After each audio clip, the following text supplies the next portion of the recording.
Dr. Marcus Chun stood in the vast crystal throne room and felt very small. The walls rose high above him like frozen waterfalls made of light. Every surface was cut crystal that caught and threw rainbow colors in all directions.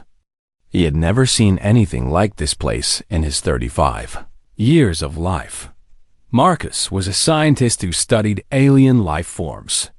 He also worked as a cultural attaché, which meant he helped humans and aliens understand each other better. Today was his first time attending a royal court ceremony on the planet Geltar. He had studied the Velinari people for months, but seeing their world in person was completely different from reading about it in books. The Velinari were an insect-like species. They had hard shells covering their bodies and compound eyes that could see many things at once. They were very formal people who followed strict rules about how to speak and act. Marcus had learned that direct compliments about someone's appearance were very personal among the Velinari. Only mated pairs were supposed to say such things to each other. Everyone else had to be very careful with their words. Marcus looked around the throne room and saw hundreds of Velinari courtiers standing in perfect rows. Their shells glinted in the crystal light like living jewels. Some were deep blue, others were green or purple. A few had shells that seemed to change color as they moved. The room was completely silent, except for the soft humming sound that Velinari made when they were thinking or waiting. The human diplomat next to Marcus whispered very quietly, "Remember, do not speak unless the queen speaks to you first. Do not look directly at her for too long. And whatever you do, do not comment on her appearance." Marcus nodded. He had memorized all the rules, but he was still nervous. A deep crystal bell rang once. The sound echoed through the vast room like music. All the Velinari bowed their heads at exactly the same time. Marcus quickly copied them, lowering his head and looking at the polished crystal floor. Heavy footsteps approached from the far end of the room. Marcus could hear them clearly in the perfect silence. Each step rang against the crystal like a bell. He kept his head down but wanted desperately to look up and see the famous Queen Zithara. The footsteps came closer and closer. Marcus could feel his heart beating fast in his chest. He had read so much about the Queen. She was said to be one of the most intelligent rulers in this part of the galaxy. She had united the Velinari Empire after years of civil war. She was also known for her fierce protection of her people and her careful approach to dealing with other species. Marcus had a bad habit of thinking out loud when he was nervous or excited. It was something he did in his laboratory all the time. He would see something interesting and just start talking about it to himself. His colleagues were used to it, but he had never thought about how this habit might cause problems in a formal situation like this.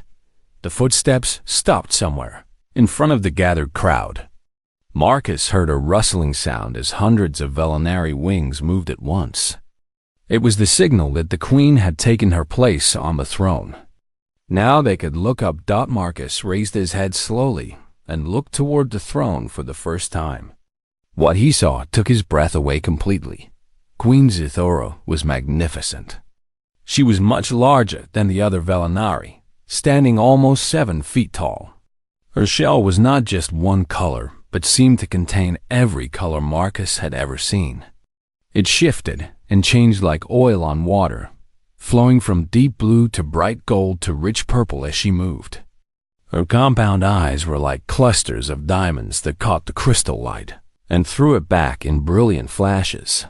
But it was not just her size or coloring that amazed Marcus.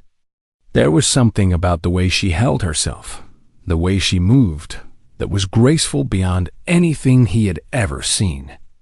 She was alien and strange, completely unlike any human. But there was a beauty there that he could recognize and appreciate. The queen wore a crown made of living crystal that seemed to grow from her head like a natural part of her body. Thin streams of light moved through the crystal like flowing water. Her forearms were decorated with bands of metal that caught the light and threw it in controlled patterns around the phoned room. Marcus stared in wonder. He had studied alien species for years, but he had never seen anything so beautiful.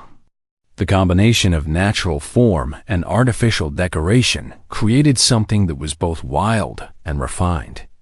It was like seeing a force of nature that had learned to wear jewelry without thinking. Without remembering where he was or what the rules were, Marcus felt words coming out of his mouth. They were quiet words, barely more than a whisper, but in the perfect silence of the throne room, they seemed very loud.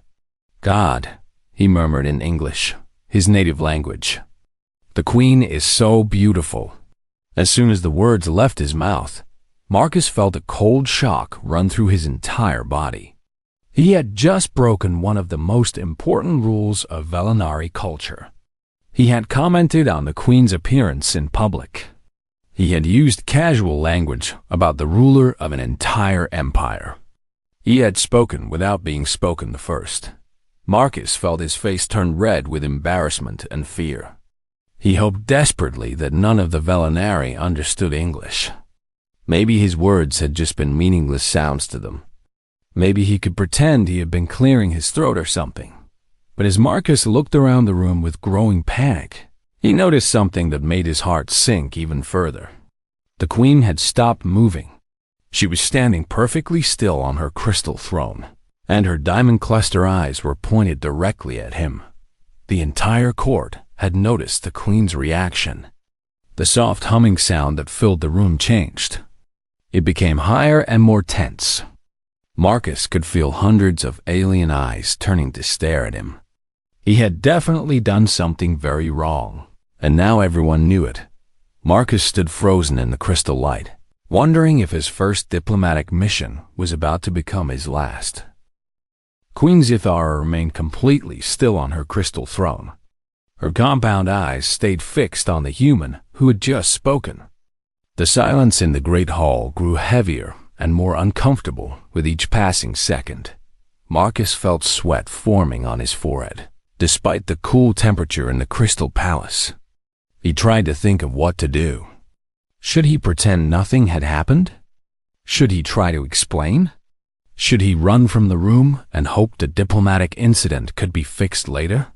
What Marcus did not know was that Queen Zithara had been preparing for this day for many months.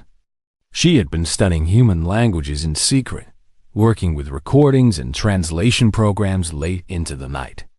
She wanted to understand these new allies better, and she believed that language was the key to understanding any species.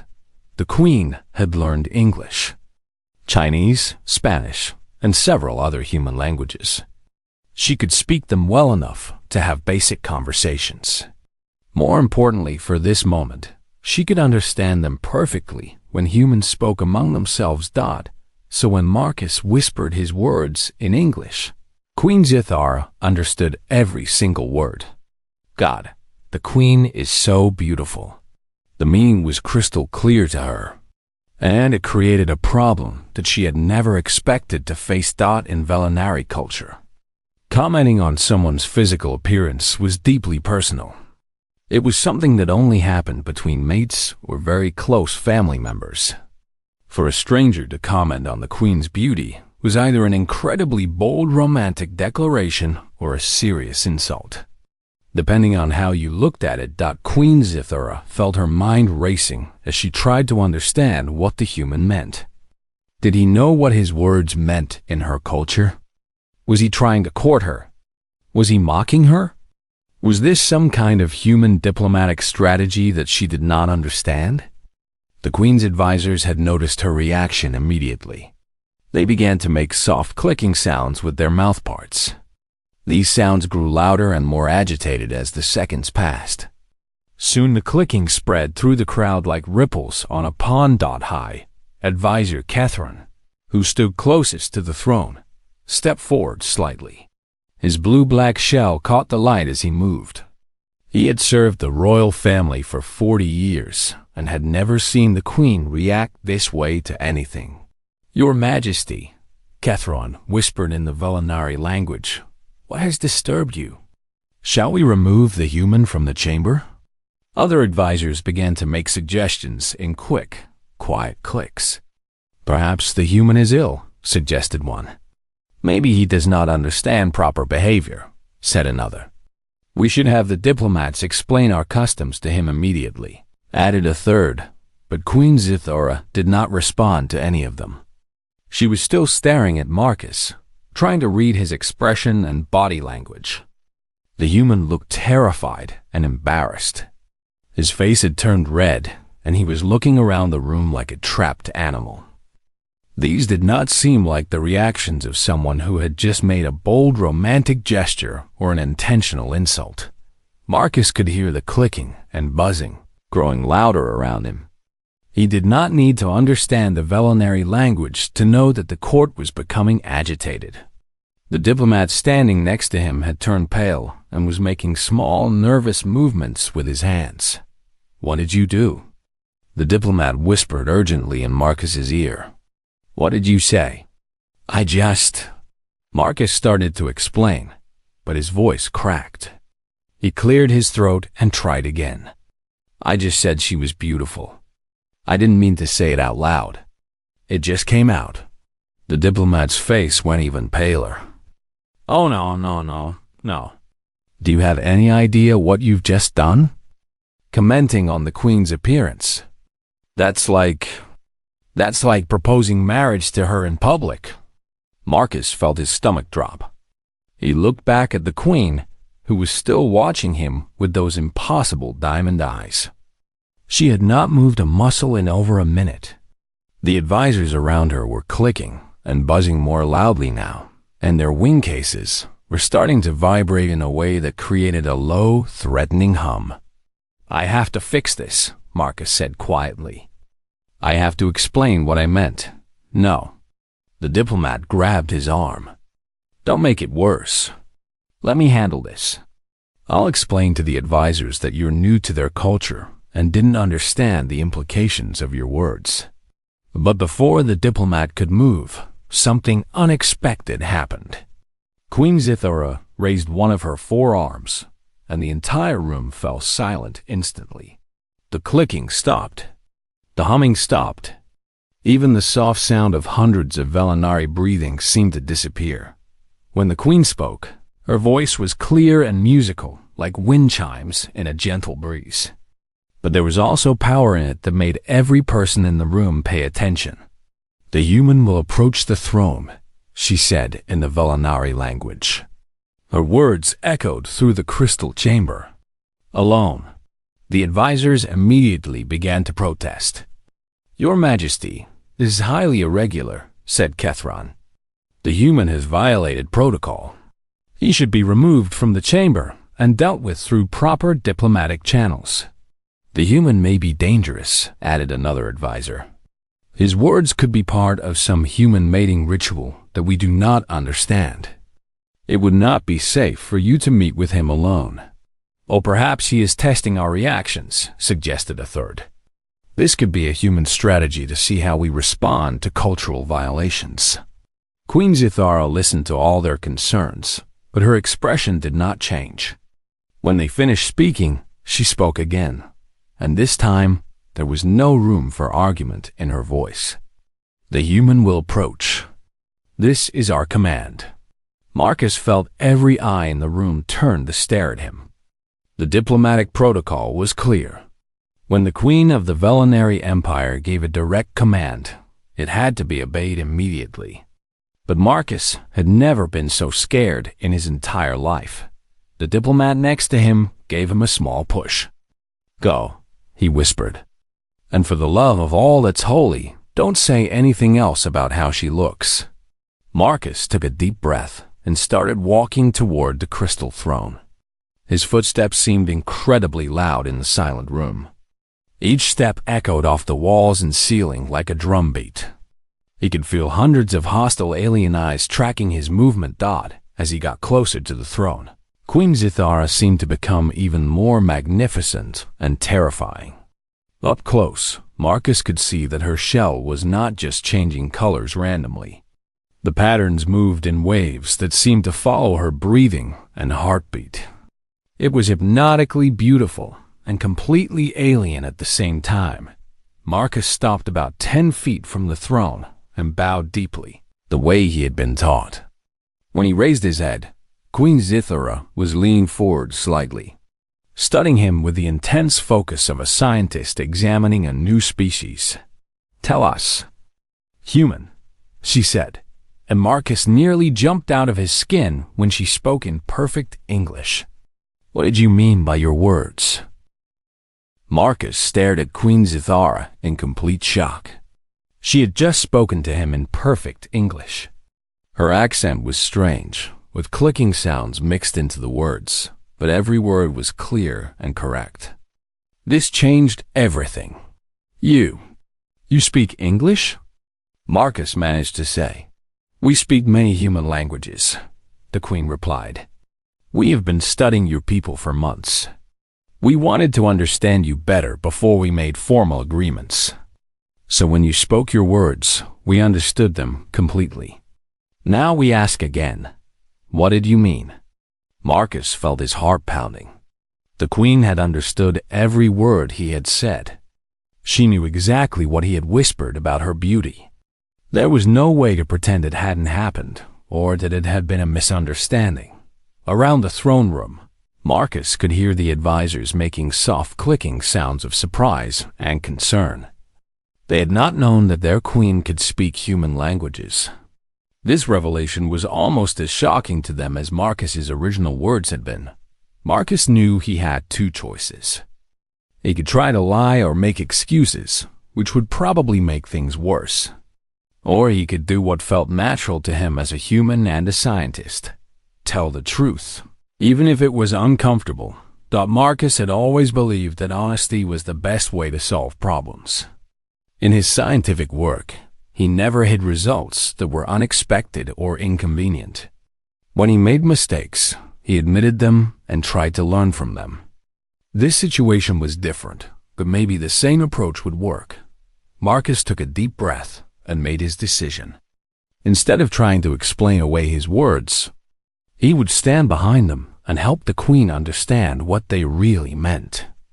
"Your Majesty," Marcus said.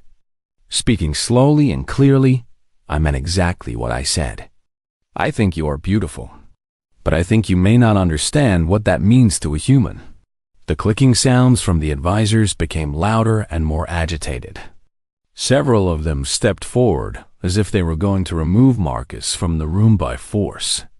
But Queen Zithara raised her hand again, and they stopped immediately. "Explain," she said simply. Marcus looked around the crystal throne room, gathering his thoughts. He needed to find a way to explain human behavior that would make sense to an alien species with completely different cultural rules. "Among humans," Marcus began, "we often comment on beauty when we see it. We do this with many things, not just people. When we see a beautiful sunset, we might say, 'That's beautiful' out loud, even if no one else is around. When we see a work of art that moves us, we express our appreciation.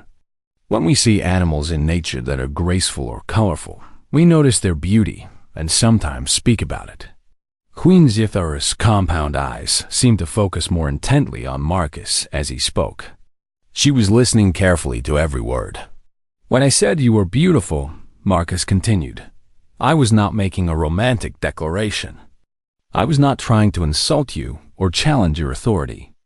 I was simply expressing my honest reaction to seeing something that impressed me greatly. In human culture, this is considered a form of respect and appreciation, not an intimate gesture." Marcus paused, then decided to be even more honest. "I study alien life forms, Your Majesty. I have seen many different species and many different types of beauty, but I have never seen anything quite like this throne room or quite like you. The way the light moves through your shell, the grace of your movements, the artistic design of your crown. To a human eye, these things are remarkable. When I spoke, I was simply acknowledging that remarkable beauty in the way humans naturally do." The Queen was silent for a long moment, considering his words. Around the room, The advisors had stopped their agitated clicking. They were listening too, trying to understand this strange human behavior. Finally, Queen Zithura spoke again. "You are saying that humans express aesthetic appreciation openly, without hidden meanings or social calculations?" "Exactly," Marcus said, feeling relief that she seemed to understand. "We have a saying, beauty is in the eye of the beholder. It means that each person sees beauty in different things, and we feel free to express what we see. A human might compliment a stranger on a piece of jewelry they're wearing, or tell someone that their garden is beautiful, without meaning anything more than simple appreciation." Queen Zithara leaned back in her throne, her shell colors shifting to deeper, more thoughtful shades. "This is very different from our ways. Among the Velinari, comments about physical appearance are reserved for the most intimate relationships. To speak of someone's beauty publicly would suggest either romantic interest or family affection." "I understand that now," Marcus said, "and I apologize for violating your cultural norms. I should have been more careful about my words. But I want you to know that my reaction came from a place of genuine admiration and respect, not from any inappropriate intentions." Something unexpected happened then. Queen Zithura began to make a soft, musical sound that Marcus had never heard before. It was like wind chimes mixed with gentle laughter. The advisors around the throne looked shocked, and some of them stepped backward. "You are a very strange species," the Queen said, and Marcus could hear what sounded like amusement in her voice. "You express appreciation openly and honestly, without fear of social consequences. You admit your mistakes instead of trying to hide them. You tell the truth even when it might cause you trouble." Marcus nodded. "Those are things that humans value. We believe that honest communication leads to better understanding between people, even when it's difficult or embarrassing." Queen Zithara stood up from her throne, and her full height was even more impressive than Marcus had realized. She stepped down from the platform and walked closer to him. The advisors made nervous clicking sounds, but she ignored them. "We have been studying human culture for months," she said, "but this is the first time we have experienced it directly. You have shown us something that we had read about, but not truly understood. This honesty, this direct expression of appreciation without hidden agendas." The Queen paused, her colors shifting again to brighter, more vibrant shades. "In our society, we have become very formal over the centuries. We calculate every word, every gesture, every expression. We have layers of protocol and meaning that must be considered before we speak. But perhaps we have lost something in all that formality." Marcus felt a spark of hope. Maybe his mistake was turning into an opportunity after all. "Your Majesty," he said carefully, "every species has different ways of expressing themselves. The Velinari way of careful, considered communication has its own value. But maybe there's room for both approaches. Maybe formal protocol and honest appreciation don't have to be opposites." Queen Zithara looked at him with those diamond eyes for a long moment. Then she did something that shocked everyone in the room, including Marcus. She smiled. It was an alien smile, different from a human expression, but unmistakably a smile. Her mandibles moved in a way that suggested pleasure and approval. "Human Marcus Chun," she said, using his full name for the first time. "We think we would like to learn more about this human way of expressing appreciation. Perhaps you would be willing to teach us?" Marcus felt a wave of relief and excitement wash over him. His diplomatic disaster was becoming a diplomatic opportunity. "I would be honored, Your Majesty," he said with a deep bow behind him. He could hear the other human diplomats letting out quiet sighs of relief. Around the throne room, the Velinari courtiers were buzzing with curiosity and confusion. But the threatening sounds had disappeared. Queen Zithara had turned a potential crisis into a chance for cultural exchange. And Marcus had learned something important about the power of simple human honesty in building bridges between species. Queen Zithara studied Marcus for several more seconds, her compound eyes reflecting the crystal light around them. Then she made a decision that surprised everyone in the throne room, including her closest advisors. "Human Marcus Chen," she said in her musical voice, "we wish to test this human appreciation you speak of. You will accompany us on a tour of the sacred crystal gardens. There, you will show us how humans express their aesthetic reactions honestly." Advisor Kethron immediately stepped forward, his shell shifting to darker, more concerned colors. "Your Majesty, this is highly irregular. The sacred gardens are for royal family only. No outsider has ever been permitted to enter those chambers. And no outsider has ever spoken to us so directly about beauty," Queen Zithara replied. "These are unusual circumstances that require unusual responses. We wish to understand this human trait better. The sacred gardens will provide an excellent test of whether his appreciation is genuine or merely diplomatic politeness." Other advisors began to click their concerns. But the Queen's tone made it clear that her decision was final. She turned back to Marcus, who was still trying to process what was happening. "You will follow us," she commanded, "and you will speak honestly about what you see, just as you did here in the throne room. Do not filter your words or try to be diplomatic. We want to experience this human directness you have shown us." Marcus nodded, though his heart was still beating fast. "I understand, Your Majesty. I'll do my best to show you how humans naturally react to beauty." Queen Zithara began walking toward a section of the crystal wall that Marcus had not noticed before. As she approached, the wall began to glow and then became transparent, revealing a hidden doorway. She gestured for Marcus to follow her. The other human diplomats started to move forward too, but the Queen raised one of her arms to stop them. "Only the scientist," she said. "We wish to observe his reactions without the influence of his diplomatic colleagues." Marcus felt a moment of panic as he realized he would be alone with the alien queen, but there was no choice now. He followed her through the glowing doorway into a passage he had never imagined could exist. The passage was made entirely of living crystal that pulsed gently with inner light. As they walked, Marcus could see his reflection multiplied thousands of times in the faceted walls. The effect was beautiful, but also disorienting. "Tell us what you see," Queen Zithara said as they walked. Marcus looked around, then decided to follow her instructions exactly. "The way the light moves through these crystals is incredible," he said. "It's like walking inside a prism. The reflections create this sense of infinite space, like we're walking through a tunnel of stars." The Queen's colors shifted to brighter, more interested shades. "Continue. The pulsing light reminds me of a heartbeat," Marcus added. "Like the palace itself is alive. I've never seen anything like this in any human architecture. We build with dead materials, stone, metal, plastic. But this feels like the building is a living organism." They emerged from the passage into a vast chamber that took Marcus's breath away completely. The sacred crystal gardens were unlike anything he had ever imagined.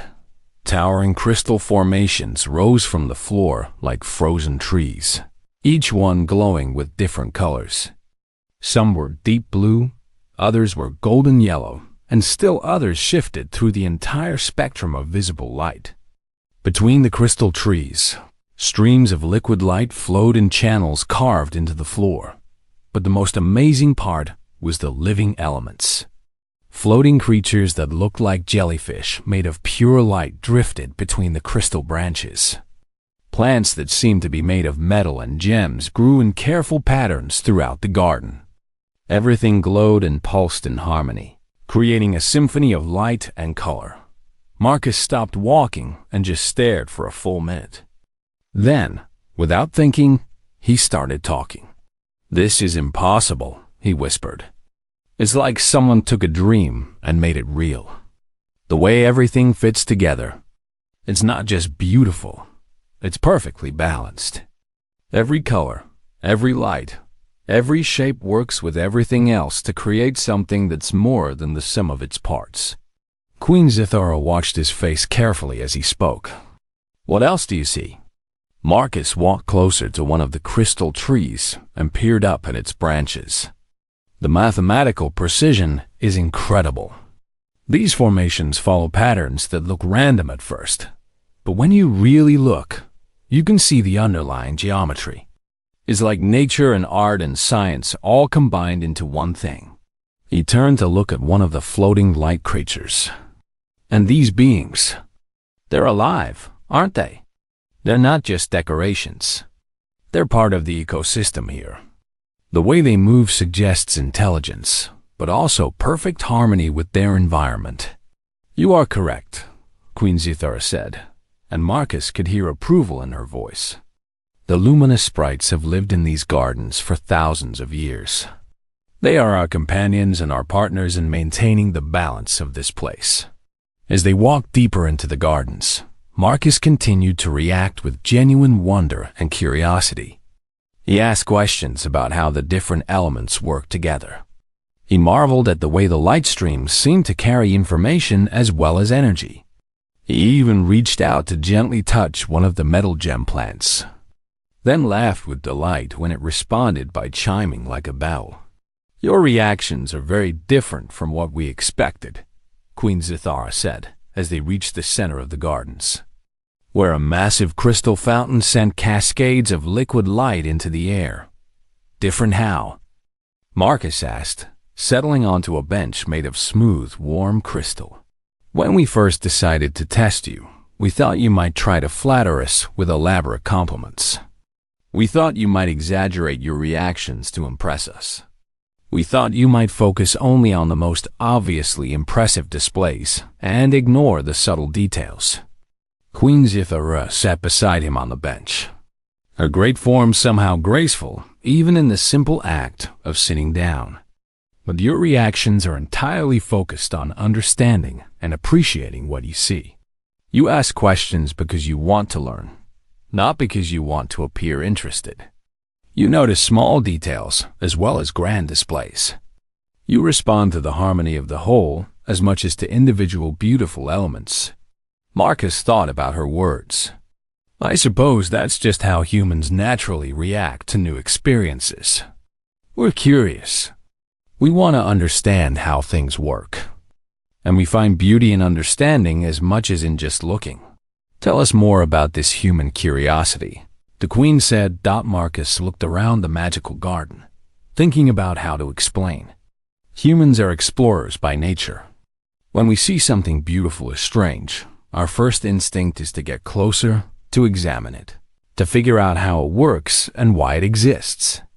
Beauty isn't just something we look at. It's something we want to understand and learn from, even when that curiosity might be dangerous. Queen Zithara asked. Marcus laughed. Especially then.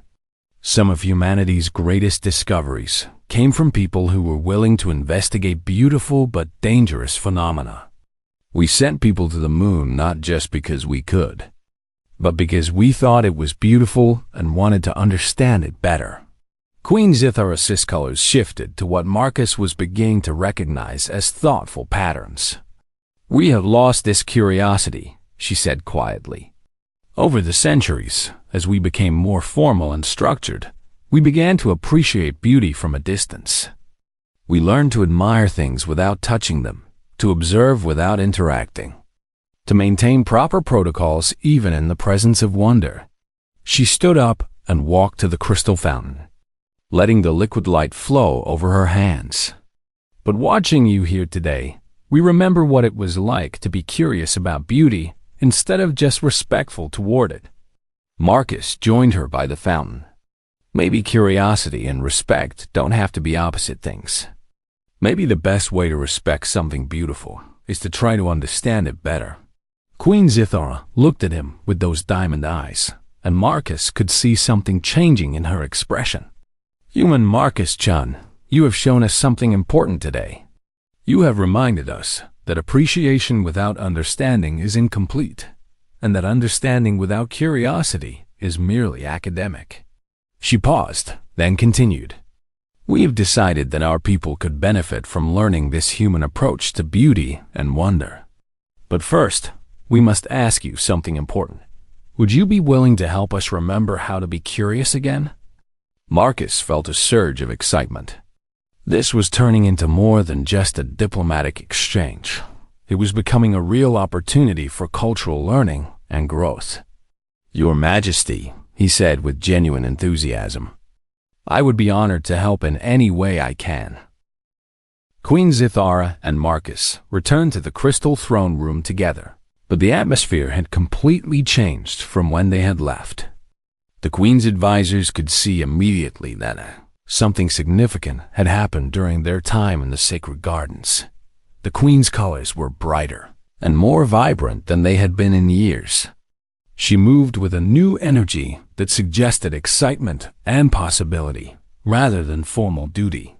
Marcus walked beside her with confidence, no longer the terrified human who had accidentally violated cultural protocol. Gather the full court, Queen Zithara commanded as they entered the throne room. We wish to address all of our advisors and the human diplomatic delegation together. High Advisor Kethron approached with curiosity evident in his posture. Your Majesty, what has occurred? You seem different. We are different, the Queen replied. We have experienced something that has changed our perspective on cultural exchange and diplomatic relations. Summon everyone immediately. Within an hour, the crystal throne room was filled with both Velinari courtiers and human diplomats. Marcus found himself standing at the front of the gathering, next to Queen Zithara's throne. The human ambassador looked confused but hopeful. While the Velinari advisors were clearly uncertain about what their Queen was planning to announce, Queen Zithara stood before the assembled crowd and began to speak in both Velinari and English, switching between languages so that everyone could understand her words. Today, we have learned something important about the nature of cultural appreciation and exchange, she began. We have discovered that our formal protocols, while valuable for maintaining order and respect, may have prevented us from truly understanding our new human allies. She gestured toward Marcus. This human, Dr. Marcus Chun, made what we initially considered to be a serious violation of our cultural norms. He expressed appreciation for beauty in a direct and unfiltered way that goes against our traditional practices. The Velinari advisors clicked softly among themselves, still uncertain about where this was leading. However, the Queen continued, instead of punishing this behavior or dismissing it as inappropriate, we decided to investigate it further. What we discovered was that human directness and curiosity create opportunities for understanding that our careful formality sometimes prevents. Marcus stepped forward slightly when the Queen nodded to him. Your Majesty has helped me understand that different species can learn from each other's approaches to appreciating beauty and wonder, he said. What started as my embarrassing mistake has become a chance for both our peoples to grow. Queen Zithara's colors shifted to warm, approving shades. We propose to establish a new type of cultural exchange program. We will create regular appreciation sessions where members of both species can share what they find beautiful in each other's cultures, without the normal restrictions of formal protocol. The human ambassador stepped forward, his face showing surprise and interest.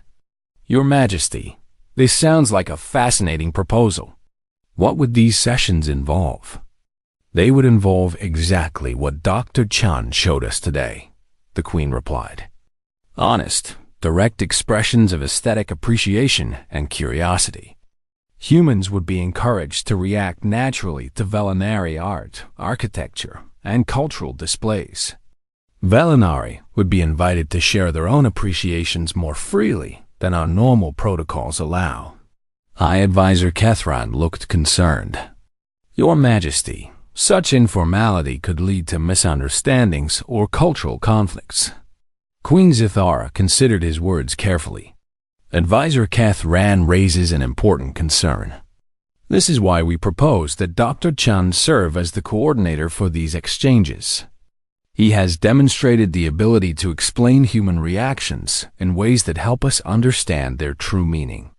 He can also help humans understand our perspectives and reactions. Marcus felt his heart racing with excitement. Your Majesty, are you offering me a formal position? We are creating a new position, Queen Zithara announced. You will serve as our first Cultural Appreciation Ambassador. Your role will be to facilitate these new types of exchanges and to help both species learn from each other's approaches to beauty, wonder, and aesthetic experience. The throne room erupted in surprised clicks and whispers from the Velinari court. While the human diplomats began talking excitedly among themselves, Queen Zithara raised her hand for silence. This position comes with great responsibility. The Cultural Appreciation Ambassador must be completely honest in all interactions. They must help prevent misunderstandings while also encouraging genuine cultural exploration. They must be able to see beauty through the eyes of both species. Marcus bowed deeply. Your Majesty, I accept this position with gratitude and determination. I'll do everything I can to help our peoples understand each other better. Over the following weeks, the new cultural exchange program began to take shape. Marcus worked with both human and Velinari experts to design activities that would allow both species to share their aesthetic appreciation safely and meaningfully. The first formal appreciation session took place in a specially designed chamber that combined human and Velinari architectural elements. Humans were invited to react naturally to Velinari crystal sculptures, bioluminescent art forms, and harmonic compositions. Meanwhile, Velinari participants were encouraged to express their own reactions to human paintings, music, and literary works. The results were remarkable. Humans discovered that their spontaneous expressions of wonder and curiosity delighted the Velinari, who had become so accustomed to formal responses that genuine enthusiasm felt refreshing and energizing. The Velinari found that when they allowed themselves to express appreciation more freely, they noticed details and connections they had missed during years of formal observation. Queen Zithara began to participate in these sessions herself, gradually learning to express her own aesthetic reactions more openly. She discovered that she had opinions about human art that she had never allowed herself to voice. She found that asking curious questions about human creative processes led to conversations that were much more interesting than formal diplomatic exchanges. Marcus also learned from the experience. Working with the Velinari taught him that careful observation and thoughtful consideration could deepen appreciation in ways that pure spontaneity sometimes missed. He began to incorporate some Velinari mindfulness practices into his own approach to experiencing beauty. The program's success led to requests from other species for similar cultural exchange opportunities. Soon, Marcus found himself traveling throughout the galaxy, helping different civilizations learn from each other's approaches to aesthetic appreciation and cultural expression. But the most important change was in the relationship between humans and Velinari. The formal alliance that had started as a political necessity gradually became a genuine friendship built on mutual respect and understanding. Years later, when Marcus wrote his memoirs about his time as Cultural Appreciation Ambassador, he often reflected on how a single moment of unconscious honesty had changed the course of interspecies relations. Beauty, he wrote, is a universal language that every species speaks in its own way. When we learn to appreciate each other's expressions of wonder and aesthetic joy, we discover that our differences make us stronger rather than dividing us. Sometimes the most important diplomatic breakthroughs come not from careful negotiations, but from simple, honest moments of shared appreciation for the remarkable diversity of ways that intelligent beings can find and express beauty in the universe. Queen Zithora contributed a foreword to Marcus's book, in which she wrote, "The human trait of expressing aesthetic appreciation openly and directly taught us that formality, while valuable, should never become a barrier to genuine wonder and curiosity." Dr. Chun's unconscious comment about beauty led us to rediscover our own capacity for spontaneous appreciation. And this rediscovery has enriched every aspect of our culture. The book became required reading for diplomatic personnel throughout the galaxy. And the phrase accidental beauty diplomacy entered common usage to describe moments when honest, unguarded reactions led to breakthroughs in cross-cultural understanding. Marcus never stopped being amazed that his most embarrassing moment had become the foundation for his life's greatest achievement. It taught him that sometimes the most powerful